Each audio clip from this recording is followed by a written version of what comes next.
Just the order has a massive impact.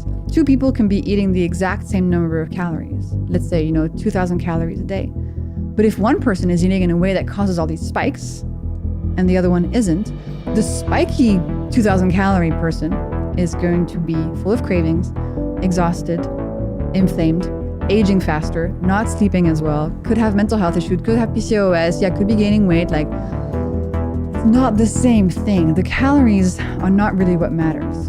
We shouldn't eat anything sweet at all for breakfast. The molecules in the apple juice and in the can of Coke are the same. Your body does not make a difference. Your body's not like, oh, this sugar came from fruit, not it's going to cause any issues. Oh, this sugar is from Coca-Cola, oh, it's going to cause problems. Your body does not care. If people just focus on balancing their glucose levels and using the hacks to do that, and just completely stop counting calories, their health improves significantly. If this glucose roller coaster is bad for me, the spikes and the crashes, how does one flatten the glucose curve? In your book, you talk about these 10 hacks. Yeah. Can we go through some of these hacks to... But for sure, I think that's the most important, really, because... So hack one. Hack one, yeah. Eat food in the right order. Yeah. What did you mean by that? So to give some context, like all the hacks in my books, they are just summaries of scientific studies. So when I was going really deep into all the science, I found, all these symptoms and conditions linked to spikes. And I found also these amazing ways we could still eat everything we loved, but without creating these spikes, right? So still eating everything you love, but reducing any symptoms or any problems you might be having physically or mentally. Okay, so eat your food in the right order. So next time you're faced with a meal, listeners, next time you're faced with a meal, there's something amazing that you should know. If you eat the ingredients in the meal in a specific order, you can reduce the glucose spike of that meal by up to 75% without changing how much you're eating, what you're eating. Just the order has a massive impact on your glucose. So you can still eat the same meal with way less spikes and way less consequences. So the right order is veggies first. I should make a t-shirt. Veggies first, proteins and fats second, and starches and sugars last. So let's take an example of a meal maybe. Steven, what's the typical meal you have? And then we'll add stuff for the example. Cookies. Okay, so let's say cookies. So that's your sugars. Let's say you're having cookies. Let's say, I don't know, you eat fish? Yeah. Okay, I eat everything, to be honest. I'm so... Other than snails, I've still got a little bit of a psychological issue there, but... I've never tried snails, and I'm French. Really? It just grosses me out. That's something you need to figure out. Okay, so let's say you have like some fish, some broccoli, some pasta, some olive oil and avocado, and a cookie. So the right order for your glucose levels is going to be the broccoli first, then the fish, then the pasta and the cookie, and the avocado and olive oil. You can kind of have it like with the fish. Now, this is an interesting like theoretical thing to understand. It might not always be very practical to just separate out your meal and be like, okay, this first, that then, that then. But there's a few things you should know. Number one, you don't actually have to wait between any of these foods. You can just eat them one after the other and still get the amazing impact on your glucose levels. And number two, really the most important thing here that we need to learn from this scientific study is that the veggies should come first.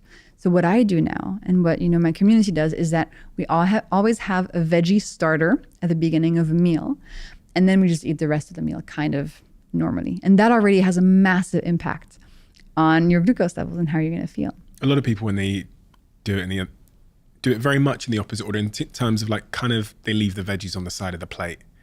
I think when I was a kid, I'd go for whatever was tasty first. And then when the green stuff. I always went for the pasta first. Yeah, exactly. Yeah. And then it was like a requirement. So often parents will say, eat the fucking greens as well before you get your dessert. That's interesting. I mean, although in restaurants, obviously dessert comes last, which is probably... And in restaurants also, bread usually comes first. And so let me explain why it's so important to avoid having the bread first. So bread is a starch. And as I explained, there's starches and sugars, and those are the two things that turn into glucose when we digest them. And so when we eat something that contains glucose on an empty stomach, so when we eat it first, like a piece of bread, the starch breaks down into glucose molecules in your stomach and then shoop, makes its way super quickly into your intestine and your bloodstream because there's nothing stopping it. There's like, hey, just like roller coaster. So it goes straight from your mouth to your bloodstream. So very quickly, the glucose makes its way to your bloodstream and increases the concentration and causes a spike. Now, if you start your meal with veggies instead, this is what happens. Veggies contain another superwoman. And I love how all my molecules and substances are female. But anyway, she's a superwoman, fiber. Have you heard of fiber before? I love fiber. You love fiber. So veggies contain fiber. And fiber, when we eat it at the beginning of a meal, she does something absolutely amazing. When she arrives first in your stomach and digestive tract, she makes its way from your stomach to your upper intestine. And there, she deploys itself like onto the walls of your intestine, like in a cool, viscous, protective mesh, and just stays there, protecting you. That viscous mesh that fiber has created is then going to reduce the spike of your meal because all the glucose molecules arriving later on from like the pasta, for example, are not going to be able to make their way as quickly and as much through your intestine into your bloodstream. Because of the fiber shield, the glucose molecules are going to take way longer to make their way into your bloodstream. As a result, you get a smaller spike. But you still ate the same food. What just a woman. with some veggies first. I know. She's amazing.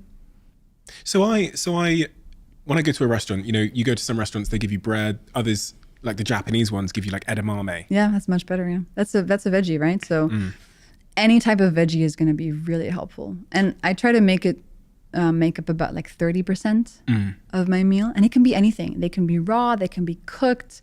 In my new book, I have like 35 amazing veggie starter recipes. You can dress them. You can put, you know, some, I don't know, olive oil, vinegar, lemon, cheese, whatever onto it to make that veggie starter feel really delicious because it's going to protect you so much. And if you're somebody who suffers from cravings in the afternoon or unsteady energy, I think this hack is a really powerful one to try out.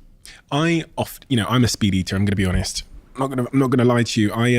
I tend to eat my meals super quick, and I think the excuse I tell myself, bullshit or not, is that because I'm busy, I just like so you like inhale them. Yeah. And when I know because if I eat something, say with my girlfriend or whatever, she like literally blesses the food with her hands first, and then she like takes her time.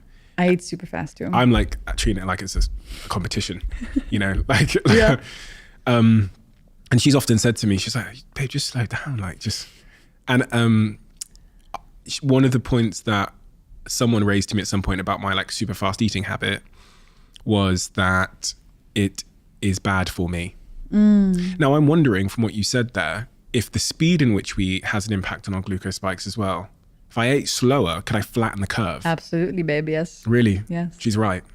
Well, yes. Then again, listen, I'm a very strong proponent of like, pick your battles, right? And like, yes, we could all do better in so many different ways, but also, you know, you're a speed eater. That's fine. Maybe you just deal with that. No, I'm trying to live my best life. Okay. So if you want to slow down aging and do all that, so you can do two things. You can either just eat as quickly as you want, but add a veggie starter at the beginning of your meal, right? That already is going to have very powerful impact on your glucose. I would argue it probably will have a stronger impact than just eating the same meal more slowly. Because you're not going to eat the meal over like 2 hours, right? You might go from like 3 minutes to 8 minutes. It's not that big of a difference. The veggie starter will have a much bigger impact on your glucose than just increasing that by a few minutes. Do you remember hack number 3 from your book? Stop counting calories. That's a ghostwriter check. I can confirm you wrote your book. I did. I had so much fun writing the book. Tell me about that one. Well, so what do you know about calories? Very little. Yeah, it's fine. But tell me like the what I think they are. Yeah, or just generally it's a thing. Yes. Thermo. Oh, I'm talking like a much simpler definition. Okay, I was like, going to try and calorie? impress you. Yeah. So. Oh, sure, you can if you want. Please. It's like a thermonuclear reaction where a calorie is the measure of how much heat is required to break down a molecule of food.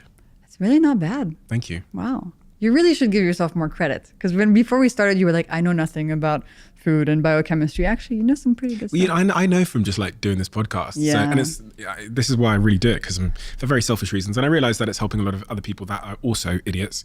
But that's what I know from guests that have sat here. So that's my definition of a calorie. Fantastic. So I think a lot of people will also say like, oh yeah, calories are bad. Like I need to eat not too many calories, otherwise bad stuff happens and I gain weight or whatever. So I want you to know how calories were actually invented and measured, because it is completely mind-boggling. So the way that scientists first started measuring the calories in a food is the following. Okay, so let's use our imagination here. The scientists, they took a box, okay, and they put a food in that box. Let's say that cookie. They put the cookie in a box. Then they put this box with a cookie in it in another box that contains water. So they submerge the cookie box in water, okay? And then somehow they light the cookie inside the small box on fire. They burn the cookie and they measure by how many degrees the surrounding water increases in temperature. That is how we measured calories. Literally measuring how much heat happens when we burn that food. So as a result, you might say, okay, well, you might test a cookie in this setting and you might test it against, an avocado. And you might see that the temperature in that big box increases by as many degrees for both the cookie and the avocado. So from a calorie perspective, you'd say these two foods contain the same number of calories. But that's a really reductive way of thinking about food. It's almost like thinking these two books are both 500 pages, therefore they're the same.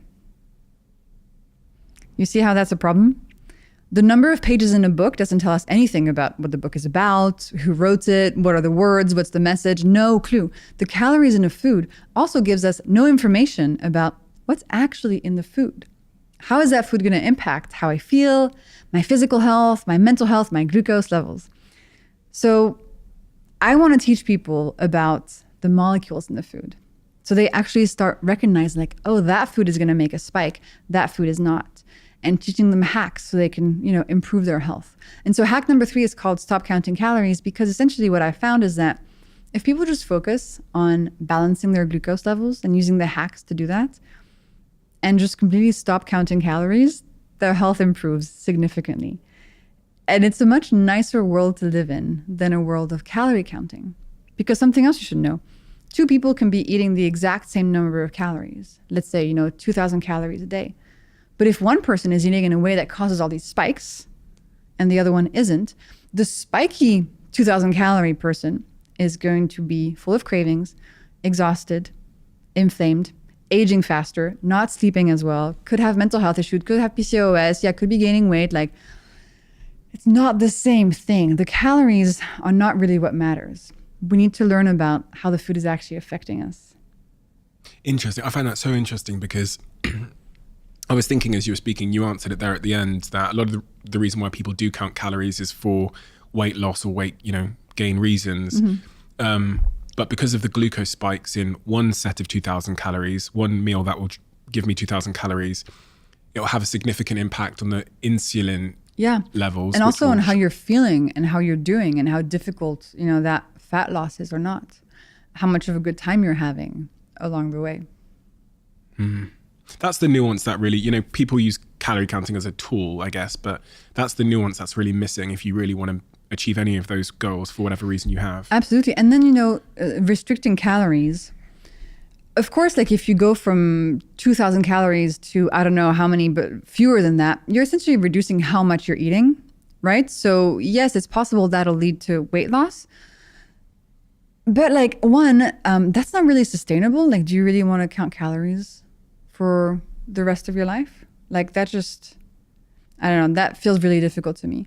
And second, it doesn't tell you again, like what you're eating. So you're reducing quantity. So that can lead to consequences, but it might not be improving your health at all. You might be losing weight on your body, but actually, increasing the problems and the symptoms and the conditions. So I really hope people stop counting calories and through this science, just kind of learn how to approach the food landscape and how to approach food habits in a way that heals them from everything they want to heal from without the sort of calorie thing.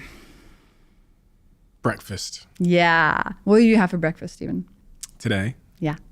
Nothing yet today. I ordered food, right, to this wonderful studio here in London at 10:30 a.m. and it said it would take half an hour to get here.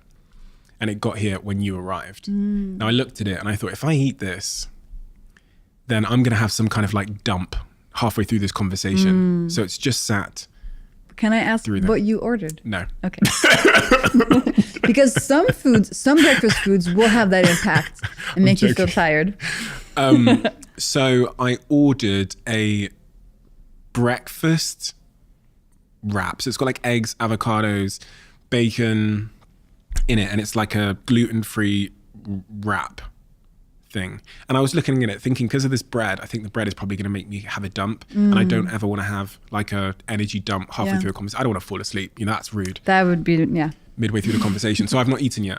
Interesting. I had coffee. So actually, your choice is a pretty good one in terms of glucose. So the main thing we want to do to steady our glucose levels is have a savory breakfast instead of a sweet one. So we want to have a breakfast that contains protein, like eggs, fish, meat, protein powder, maybe some fat like the avocado, that's fantastic, and maybe some fiber if you want to add some veggies in there. And then any sort of like breads or starches or potatoes should be there just for taste. It should not be the centerpiece of the breakfast. And then importantly, for a savory breakfast that keeps your glucose level steady, we shouldn't eat anything sweet at all for breakfast, except whole fruit if we want some. What's the difference between whole fruit and whatever isn't whole fruit? Ooh, well, as I explained, like fruit has been bred by humans for a super long time to be extra sweet, extra juicy. So today, when you look at an apple, for example, it's really been pumped full of sweetness and sugar and made really easy to eat. I had this conversation this week with my partner. She was offering me some fruit. And because now I'm like a food, arrogant little food guy because of all these conversations I've had, I was like, babe, it's got sugar in it and they've bred it. And then she was like, really? And we had a conversation about it. And I Googled it and I said, I Googled like the historic banana, and apple, and the pear. And I showed her and she was like, what? Because they obviously, the fruit we have today is so bright and big. Absolutely. So like and easy to eat. Yeah, exactly. You peel it, but and then I showed her some of these pictures of these old bananas and they're like tiny and they're like full of seeds and stuff. Full of seeds and tiny and actually quite tart, you know? You wouldn't really eat that many of them. No, you wouldn't want to, And so even though fruit has been bred for a super long time to be extra sweet, if you want to eat something sweet, it's still the best thing to eat because of the fiber that fruit contains. And as I explained, fiber is protective. In whole fruit. In whole fruit. So now here's the thing. While a piece of whole fruit is the best thing to eat if you want to eat something sweet, the problem starts when we denature that piece of whole fruit. When we blend it, when we juice it, when we dry it, when we puree it, so many different things. So let's take, for example, when you juice a piece of fruit. Juicing is essentially taking away all the fiber, getting rid of all the fiber. The fiber is like the hard stuff, the pulp and everything that's left over. So if you juice like an apple, you're just taking all the sugar from the apple, putting it in water, and getting rid of all the protective fiber. So all of that super concentrated sugar that's been bred into that piece of fruit, you're now giving to your body in a really, really fast way. And as I explained, the speed of delivery is really important. The faster all that sugar arrives, the more your mitochondria get hurt, the more the spikes are happening, inflammation, etc. And so when you drink apple juice, you're essentially drinking like the amount of sugar in 2 already pretty bred apples and drinking it in a few seconds. And so your body is experiencing a massive spike. And your body doesn't care whether the sugar came from a piece of fruit or if it came from like cane sugar and is in a can of Coca-Cola. The molecules in the apple juice and in the can of Coke are the same. Your body does not make a difference. Your body's not like, oh, this sugar came from fruit, not going to cause any issues. Oh, this sugar's from Coca-Cola, oh, it's going to cause problems. Your body does not care. And in a can of fruit juice, there's almost as much sugar as in a can of Coca-Cola. So when we eat fruit juice, we have to do it in a way that's like, okay, this is dessert, right? This is for my pleasure. This is not for my health. This is going to give me pleasure and maybe make me feel a bit happy, but it's not going to help my body. Which one of these bastards told me that fruit juice was good for me? I've been drinking this stuff like I was... Me too. You know, growing up, if I went and had fruit juice, I was like, well done, Steve. Yeah. You know, you've done future Steve a massive service there. And then I got to fucking 30 years old and people start telling me that fruit juice is bad for me. I'm like, who lied to me? Do you want to know who lied? Who? The people who make fruit juice. Yeah, I thought it would be them. Yeah. And same for me, you know, I grew up drinking orange juice and a Nutella crepe every morning for breakfast. Well, no, come on. You knew the Nutella crepe wasn't good for you. I mean, yeah, but like, you know, I was like, oh, I'm having orange juice, so it balances it out. You know, I had no idea that I was just eating starches and sugars, just eating a massive glucose spike for breakfast. And when you create a big glucose spike at breakfast, your entire day then becomes completely like a glucose roller coaster. The breakfast spike really dictates how you're going to be doing for the rest of the day. So what is a whole fruit? A whole fruit is like a piece of fruit that is just you like mean just whole. like not processed? Okay. Yeah, like something you can hold in your hand that you buy at the supermarket, like an untouched from the tree. Okay, I thought it's not a certain type of fruit. It's just you're talking about the state of the fruit. Like, yeah. Okay. What would be a better word for whole? No, I guess that is the word. I'm just an idiot. Like a piece of, I don't know. Whole is probably the right word. Okay, yeah. Okay, so I'm not gonna have any. So granola. I used to think granola was. I was like, again, doing my health a service by eating granola. So listen, if you're having a great time, no symptoms, feeling amazing, top energy, no cravings, no hormonal issues, no skin issues, whatever. I want to be Superman. Yeah, like if you're doing fine and you're eating things that are sweet and you're having a great time, I have nothing to teach you. But if you're suffering in one way or another, from many of the symptoms we talked about earlier, look at your breakfast and avoid the sweet stuff. So avoid the granolas and the breakfast cereals and the oats with banana and honey in them. Switch to something savory. And I have lots of examples of what's a savory breakfast in my books, but that is really going to help set your day on a much better path and going to help your physical and mental health thrive. You have these 10 hacks in your book, and there was one in particular that there was 9 of them that I thought, I can do this. And then there was this other one where I was like... Let me guess. Which one do you think it is? I would say the vinegar one. Is that You're the one? You're such a weirdo. Why did you ask me to drink vinegar before I eat? Can you imagine? Can you imagine me going to a restaurant like, hi, could I just get a glass of vinegar, please, before I... Well, actually, it's happening more and more, Stephen. Why are people doing this to themselves? By the way... That's my line, by the way. I hear you. And by the way, the hacks are there for people to pick and choose from. Okay. You're supposed to like compose with them as you wish. It's not, you don't have to do everything all the time. You don't have to do any of them if you don't want to. It's like information from the science and then you decide what you do with it. Hack 7, drink vinegar before you eat. Yeah.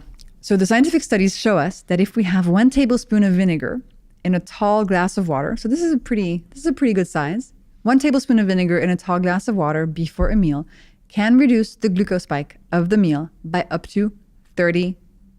And the insulin spike by up to 20%, which is important because, you know, insulin is also something we want to manage. And you might be wondering, like, how the heck does that work? Well, vinegar contains another cool molecule called acetic acid. And acetic acid does 2 main things that help our glucose levels. Number 1, you know how I explained that starches, they break down into glucose when you digest them? Well, acetic acid slows down that process. So it slows down how quickly, for example, a piece of bread is going to break down into individual molecules. So it slows down how quickly the molecules of glucose arrive in your bloodstream, which is, again, what we want. We want to slow down the velocity. And second, acetic acid goes to your muscles and it tells your muscles to soak up glucose as it arrives into your body. So glucose arrives more slowly in the bloodstream and muscles soak it up as it gets there. So those 2 actions reduce the spike of the meal without you needing to change any part of that meal. So if you wanted to have that cookie and you wanted to have the cookie without setting off a glucose roller coaster, without setting off that sugar addiction, having a vinegar drink before would be a really good idea. I'll think about it. Moving on. Hack 8. After you eat, move. People say this, you know, they go for walks and stuff after like the Christmas meal or whatever. But why is that from a scientific perspective important? It's interesting because it's been around culturally for a very long time, right? Like the post-meal walk, etc. Even the veggie starter. I mean, in France, we have this thing called crudité, which is raw veggies at the beginning of a meal. We've had it for forever, just culturally. In Italy, antipasti, veggies first, etc. So it's cool to see that a lot of these hacks have been around for a very long time, but now we understand how they work. And so we're able to be like, oh, I want that back in my life. So moving after eating. So your muscles, when they contract, they need energy to do so. And the first place they look for this energy is in the glucose in your bloodstream. So we can use that to our advantage. The more muscle is contracting, the more glucose it needs. So if we use our muscles for 10 minutes after a meal, some of the glucose from that meal will make its way to your muscles instead of just standing there and creating a spike. And so you can use your muscles in lots of different ways. You can go for a walk, you can clean your apartment, you can play with your dog, you can go to the gym, and you can do my new favorite thing, which is, let's do it together, Steven. So put your feet on the ground and do some calf raises. Do you know what that is? You just like go into your tippy toes and back down, calf raises, and you feel your calf contracting. Yeah. So this is actually a really effective way to get your muscles to soak up glucose, because there's a muscle in your calf called the soleus muscle, which is really extra good at soaking up glucose. So for example, after a meal, you're at work, you're at your desk, you want to reduce the spike, do some calf raises like this. Nobody will see, and you'll be helping your glucose levels. People are going to think I'm so weird. They're going to see me have this shot of vinegar and then sit here like there's something in my shoes. Yeah, but then they're going to be like, damn, Steven is doing so great. Look, he's 65 and still kayaking. Like then they might think they should have done the same. It's a good trade-off. I'm happy to take the weirdness. If you love the Diary of a CEO brand and you watch this channel, please do me a huge favor. Become part of the 15% of the viewers on this channel that have hit the subscribe button. It helps us tremendously, and the bigger the channel gets, the bigger the guests.